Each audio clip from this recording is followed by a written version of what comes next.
Daniel Torres woke at 5:30 a.m., same as every morning for 3 years. Before opening his eyes, he heard them. Voices on the road, car doors slamming, the self-righteous anger of people who thought they understood. They understood nothing.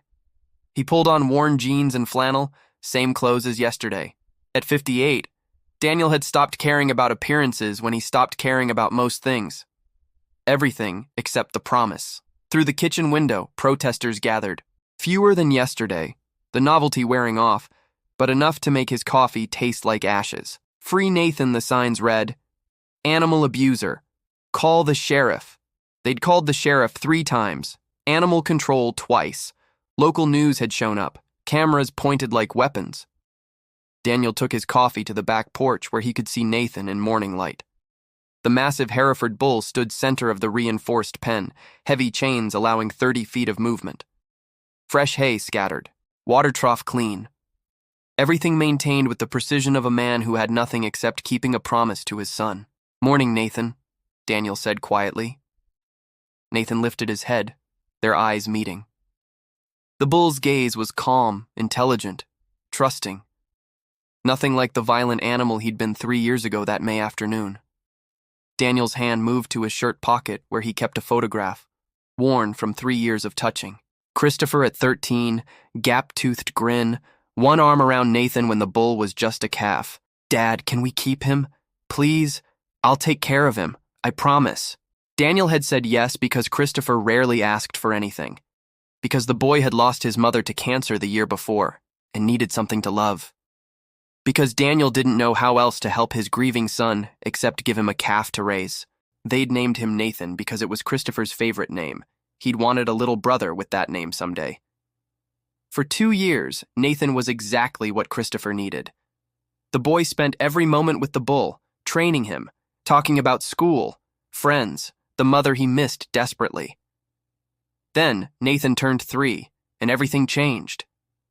Daniel forced himself through morning routines, feed the dairy cows, check chickens, repair fence, anything to avoid thinking about that day. But his mind went there anyway. Always did. May 17, 2021, 4:37 p.m. Christopher had gone to feed Nathan, same as every afternoon after school. Daniel was in the barn, organizing tools, half listening to his son's voice in the west pasture. Then the sound changed. Christopher's voice, confused, then frightened. Nathan? What's wrong, boy? Nathan, stop! Daniel ran faster than he'd ever run, but not fast enough. Never fast enough. He found Christopher on the ground, Nathan standing over him, the bull's eyes wild with something that wasn't anger, but pure, mindless panic. Like the animal didn't know where he was or what he'd done. Daniel pulled his son away, started CPR, screamed for help. Christopher, injured and terrified but conscious, grabbed Daniel's hand with surprising strength. Dad, not Nathan's fault. Promise me. Don't blame him. He didn't know. Promise me you won't hurt him. Daniel held his son as the ambulance arrived, rode with him to the hospital, waded through emergency surgery. Christopher survived. But he'd never walk again.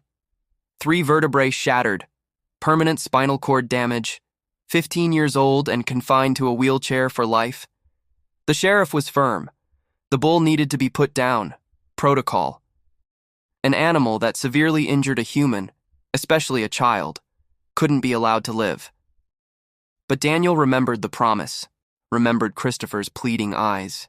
When Christopher came home 6 weeks later, the first thing he asked from his wheelchair was, Dad, you didn't hurt Nathan, did you? You promised. Daniel called every veterinarian within 100 miles, desperate for explanation. Dr. Richard Whitmore from Millbrook Veterinary Clinic diagnosed it, brought specialists from Oklahoma State University, tests Daniel couldn't afford, a diagnosis both relief and curse. Bovine Neurological Episodic Syndrome, extremely rare, genetic, caused sudden violent episodes where the bull lost all behavioral control, all awareness, between episodes completely normal. During an episode, triggered by anything or nothing, a 2,400-pound animal became mindless destruction.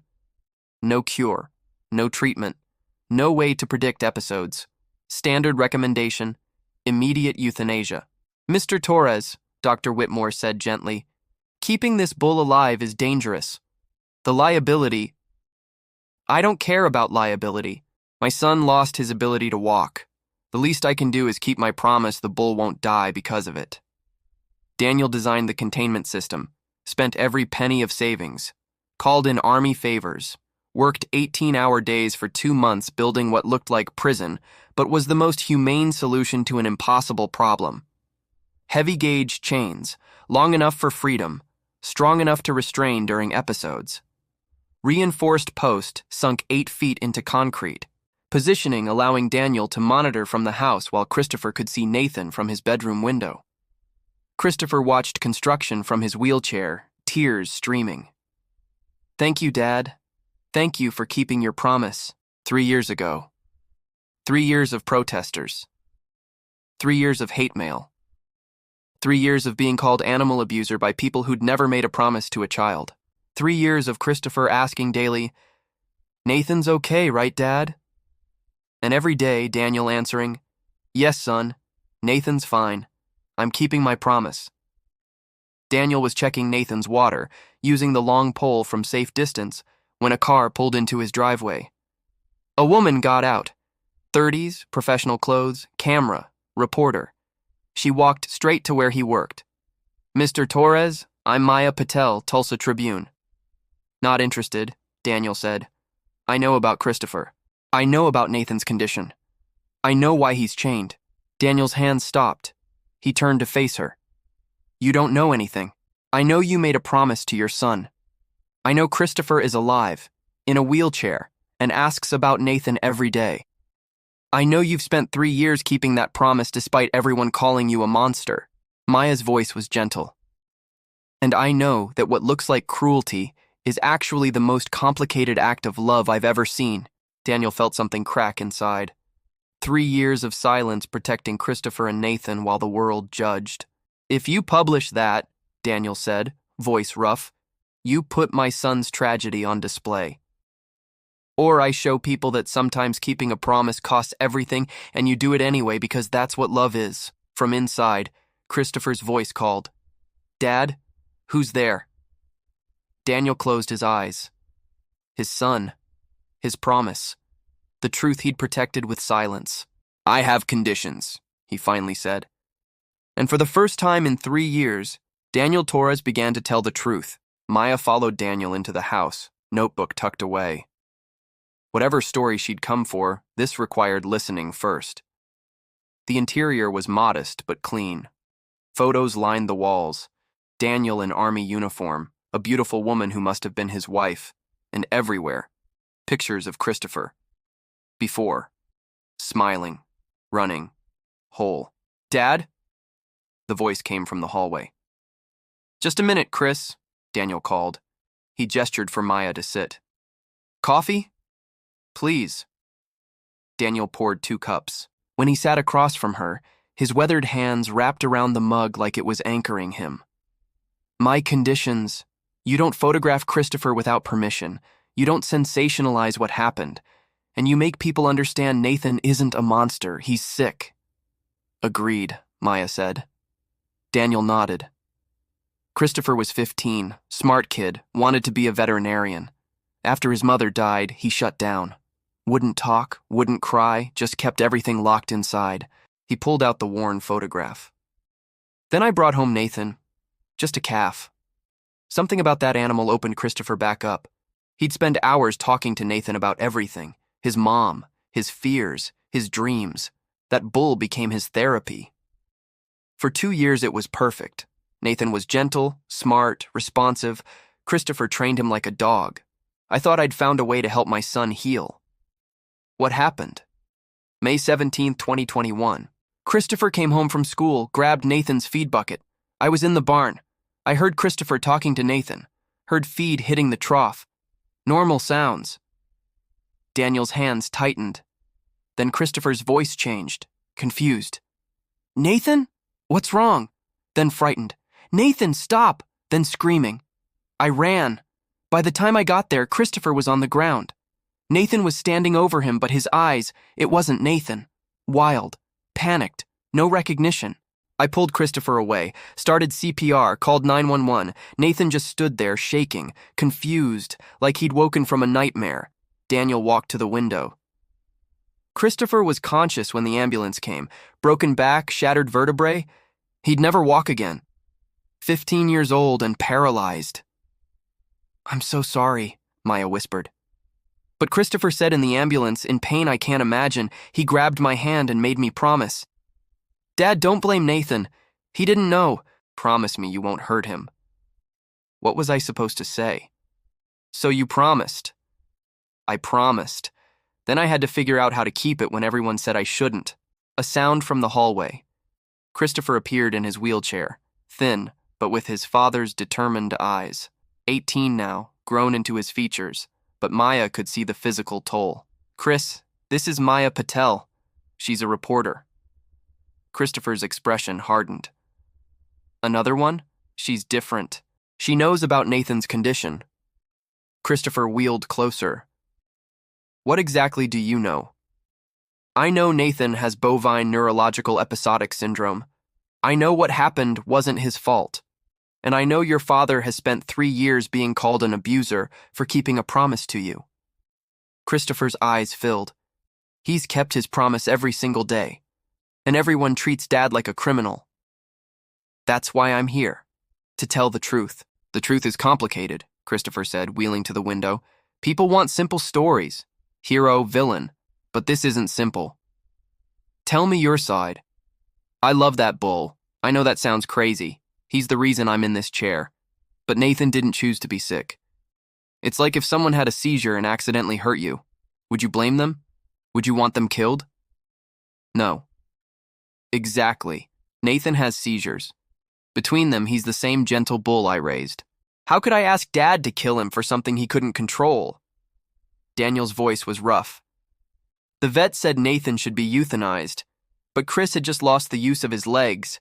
I couldn't take Nathan away too. So you built the containment system. Spent every penny, called in army favors. 2 months of work. Those chains? Long enough Nathan has quality of life. Strong enough that if he has an episode, he can't reach beyond 30 feet. Christopher added, "Dad monitors him constantly. In 3 years, Nathan's had 4 episodes. Each time Dad got everyone clear. No one's been hurt. But people only see the chains. They don't see the love," Maya said quietly, "or the sacrifice. Dad's entire life is taking care of Nathan. Can't leave for more than a few hours, because he promised me. And Dad keeps his promises." Daniel placed a hand on Christopher's shoulder. "We keep each other's promises in this family. That's what love is." Maya knew she held a story that would challenge everything people thought about right and wrong. "When can I see Nathan?" "Tomorrow morning, when I feed him. But you stay outside the safety zone." "Understood." As Maya left, she looked back. Christopher sat at his window watching Nathan. Daniel stood on the porch doing the same. 2 humans and 1 bull, bound together by a promise made in the worst moment of their lives. And somehow, still keeping it. Maya arrived at 5:45 a.m., just as Daniel had instructed. The protesters wouldn't arrive for another 2 hours, and the morning belonged to the 3 of them, Daniel, Christopher, and Nathan. Daniel met her at the gate, carrying 2 buckets of feed and a long pole with a hook attachment. "Stay behind the red line painted on the ground. That's the safety zone. Nathan's chains can't reach beyond it, even during an episode." Maya nodded, positioning herself carefully. From this vantage point, she could see Nathan clearly. In the early morning light, the bull looked peaceful, almost majestic. His coat gleamed from regular brushing, his eyes alert and clear. "Morning, Nathan," Daniel called out, voice gentle. The bull's massive head lifted immediately. He made a low, rumbling sound that was almost conversational. "He recognizes your voice," Maya observed. "He recognizes everything. Watch." Daniel set down 1 bucket and picked up the pole. Using the hook, he dragged the feed bucket within Nathan's reach without entering the danger zone. "This is how we do everything. I never get close enough that he could reach me during an episode." Nathan approached the bucket slowly, deliberately. Not the aggressive rush of a starving animal, but careful movements of a creature aware of his own strength. "He's gentle," Maya said, surprised. Between episodes, Nathan is the gentlest bull I've ever known. That's what makes this so hard. 99% of the time, you'd trust him with a child. But that 1%, Daniel's voice trailed off. Behind them, a motor hummed. Christopher's wheelchair appeared on the porch, navigating the ramp Daniel had built. The teenager positioned himself at his usual spot, close enough to see, far enough to be safe. "Morning, Nathan," Christopher called. The bull's entire demeanor changed. His head lifted higher, ears perked forward, and he made that rumbling sound again, but louder, happier. "He knows it's you," Maya said to Christopher. "We talk every morning. Dad feeds him, but I just like to see him, make sure he knows I'm okay, that I don't blame him." Daniel used the pole to refill Nathan's water trough, every movement practiced and efficient. People don't understand. They see the chains and think cruelty. They don't see the hours I spend out here every day, the grooming, health checks, monitoring. Nathan gets better care than most pets. "Tell me about the episodes," Maya said. "What are they like?" Daniel's expression darkened. No warning. One second Nathan's calm, the next he's not him anymore. His eyes go wild, he starts thrashing, bellowing, tries to break free. Last episode was 2 months ago. Lasted about 15 minutes. What triggers them? We don't know. The specialists think it could be anything. Barometric pressure changes, certain sounds, stress, or nothing at all. That's why the containment has to be absolute. We can't predict when he'll have one. Christopher spoke up. Dad sleeps with a baby monitor pointed at Nathan's pen. If he hears anything unusual, he's up and checking. 3 years and Dad hasn't had a full night's sleep. Why not just... Maya stopped herself, but Daniel finished the thought. Put him down? End the suffering? He looked at Nathan, peacefully eating. Because this isn't suffering. Look at him. He's healthy, calm, content. The episodes are terrifying, yes, but they're brief. The rest of the time, Nathan lives a good life. Why should he die for a condition he didn't choose? Some people would say the risk isn't worth it. And I'd say those people have never made a promise to someone they love more than their own life. Christopher asked me for one thing in the worst moment of his life. I'm not breaking that promise because strangers think I should. As the sun climbed higher, Nathan finished eating and moved to his water trough. His movements were careful, almost thoughtful. Maya found herself mesmerized by the disconnect between this gentle creature and the violent episodes Daniel described. Can I ask you something difficult? Maya said to Christopher. Go ahead. Do you ever regret asking your father to keep that promise, knowing what it's cost him? Christopher was quiet. Every single day. I see what it's done to Dad's life, how isolated he is, how people treat him. But then I think about Nathan being killed for something he can't control, and I can't regret it. Maybe that makes me selfish. It makes you compassionate, Daniel said firmly. Don't ever apologize for having a heart, Chris. A car pulled onto the road, the first protester arriving early. Daniel's jaw tightened. They'll be here soon. The shouting, the signs, the cameras, same as every day. How do you handle it? I remember why I'm doing this. I look at my son, I look at Nathan, and I remember that their opinions don't matter. My promise matters. Christopher's trust matters. Nathan's life matters. Everything else is just noise. Christopher wheeled closer to the porch edge. Hey, Nathan! The bull's head turned toward the voice. For just a moment, boy and bull looked at each other across the distance that safety required, and Maya saw something profound pass between them. Understanding. Forgiveness. Love that transcended tragedy. I should go, Maya said quietly. Before the crowd arrives. I have what I need. When will it publish? Daniel asked. Next Sunday. Front page. The promise. Why one father keeps a bull, everyone says should die. Christopher smiled through tears. Thank you. For understanding. For not making us into villains or victims. Just people trying their best. As Maya walked to her car, she turned back one last time. Daniel stood at the red line, watching Nathan with guardian vigilance. Christopher sat at his window, watching both. And Nathan grazed peacefully, unaware of judgment surrounding him, knowing only that he was safe, cared for, and somehow still loved. 3 lives bound by tragedy, held together by a promise most would say wasn't worth keeping. But Maya understood now. Some promises weren't about worth. They were about who you were when everything else was stripped away. And Daniel Torres was a man who kept his word, no matter the cost. The Sunday morning Maya's article hit the front page. Daniel's phone started ringing at 6 a.m. He ignored it, going through his morning routine with Nathan as always. Feed, water, health check, the ritual that had sustained him for 3 years. By 8 a.m., 17 messages. By noon, 53. News vans lined the road, but this time they weren't hostile. They were curious. Christopher read the article aloud from his wheelchair, voice thick with emotion. The promise. Why one father keeps a bull. Everyone says should die. In Millbrook, Oklahoma, a man named Daniel Torres has been called an animal abuser for 3 years. Protesters line his property. Petitions demand action. But the truth is far more complex than anyone imagined. Maya had included everything. Christopher's accident, the diagnosis, the promise, the containment system, photos of Nathan looking healthy and calm, quotes from Dr. Whitmore explaining the neurological condition, testimony from Christopher about why he'd asked his father to spare Nathan's life. The response was overwhelming. Emails poured in from around the country, some supportive. This is what real love looks like.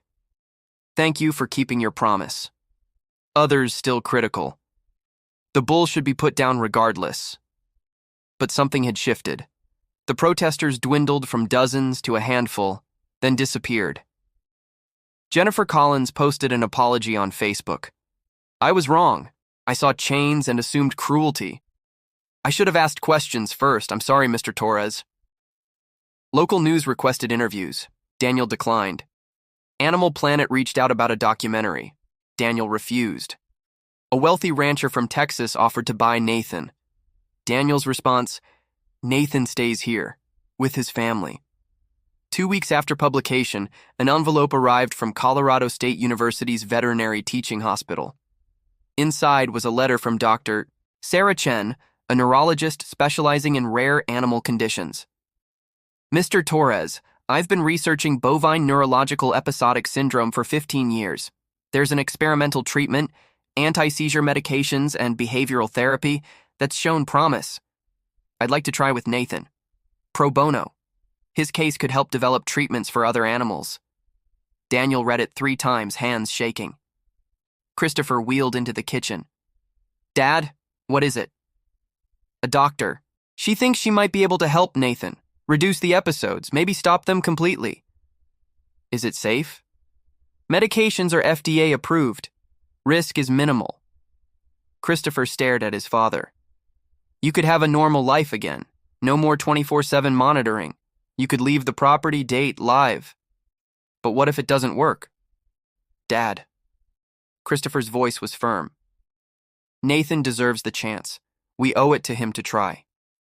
3 months later, Dr. Chen arrived with her team. She spent a week observing Nathan, adjusting medications, working with Daniel on protocols. The key is consistency. Same routine, same caregiver. Nathan responds to Daniel's voice. That bond is therapeutic. First month on medication, no episodes. Second month, none. By third month, Dr. Chen was cautiously optimistic. I can't promise he'll never have another episode, but the medications are working. His brain activity is stabilizing. Daniel watched Nathan grazing freely for the first time in 3 years, chains finally removed after careful assessment. Christopher sat beside his father, both crying. You kept your promise, Christopher said. We kept our promise, Daniel corrected. All 3 of us. The bull who'd been chained like a prisoner stood in the Oklahoma sun, finally free. Not because people stopped judging, not because the world understood, but because one father loved his son enough to keep an impossible promise, and one son loved a bull enough to forgive the unforgivable. Maya's article ended with Christopher's quote, I can't walk, but I can still love. I can't change what happened, but I can choose compassion over vengeance. Nathan didn't take my legs. A medical condition did. And if we kill every creature that suffers from illness, what kind of world are we building? Below it, Maya wrote, Sometimes the right choice looks like cruelty from the outside. Sometimes keeping a promise costs everything. And sometimes, just sometimes, love wins anyway. 1 year after Maya's article, Daniel stood in his backyard watching Nathan graze without chains for the first time in 3 years. The experimental treatment had worked beyond anyone's expectations. No episodes in 8 months. Dr. Chen's research, built on Nathan's case, had led to treatments for 6 other animals with similar conditions. What started as one father's impossible promise had become hope for others. Christopher, now 19, had started online classes at Oklahoma State University. Pre-veterinary studies. His dream, delayed but not destroyed. "You know what's funny?" Christopher said from his wheelchair beside Daniel. "Everyone thought keeping Nathan alive was about the past, about guilt or grief, but it was always about the future." "How so?" "If you'd given up on Nathan, you would have taught me that when things get hard, when people judge you, when the right choice is the difficult one, you quit. Instead, you showed me that promises matter, that love isn't conditional, that doing right isn't about what's easy." Daniel pulled his son close. "Your mother would be proud of both of us." "She'd be proud of all 3 of us," Christopher corrected, nodding toward Nathan. Maya visited that afternoon, writing a follow-up piece. She found Daniel teaching a small group of veterinary students from Dr. Chen's program about Nathan's care routine. "The key," Daniel explained, "is understanding that containment was never about punishment. It was about safety while we searched for answers. Most people gave up, we didn't." One student raised her hand. "Mr. Torres, do you have any regrets?" Daniel looked at Christopher, then at Nathan grazing peacefully. "I regret that my son was hurt. I regret the circumstances that made any of this necessary. But keeping Nathan alive, honoring Christopher's request? No, that's the one thing I did right." That evening, as sunset painted the Oklahoma sky, Daniel removed the reinforced post that had held Nathan's chains for 3 years. The concrete had cracked from weather and time. The post itself was rusted. Christopher wheeled out to watch. "Need help?" "I got it." Daniel pulled the post free, the weight of it surprising him. 3 years this thing defined our lives. "What are you going to do with it?" Daniel thought for a moment. "Keep it, as a reminder." "Of what?" "That sometimes the hardest path is the right one. That promises matter more than popularity. That love looks different than people expect." Daniel carried the post to his workshop. "And that my son has more wisdom in his wheelchair than most people find in a lifetime of walking." Christopher smiled through tears. "I learned it from you, Dad." Nathan approached the fence, free of chains but still choosing to stay close to the humans who'd saved him. He made that low, rumbling sound. Contentment, trust, family. "Think he understands?" Christopher asked. "I think he always understood. That's why he stayed calm through everything. He knew we were fighting for him." Maya's follow-up article ran with a photo of Daniel, Christopher, and Nathan together. No chains visible, just a family that had survived the impossible. The headline read, "The Bull, the Boy, and the Promise 1 year later." Her final paragraph captured everything. "A year ago, people saw chains and assumed cruelty. They saw a father's choice and assumed foolishness. They saw a tragedy and assumed someone to blame. But Daniel Torres taught us something profound. That love doesn't always look like we expect. That keeping promises costs something. That sometimes the bravest thing you can do is refuse to give up when everyone tells you to." Nathan is free now, not because the chains came off, but because he was never really imprisoned. He was protected, he was valued, he was loved. And in the end, isn't that what freedom really means?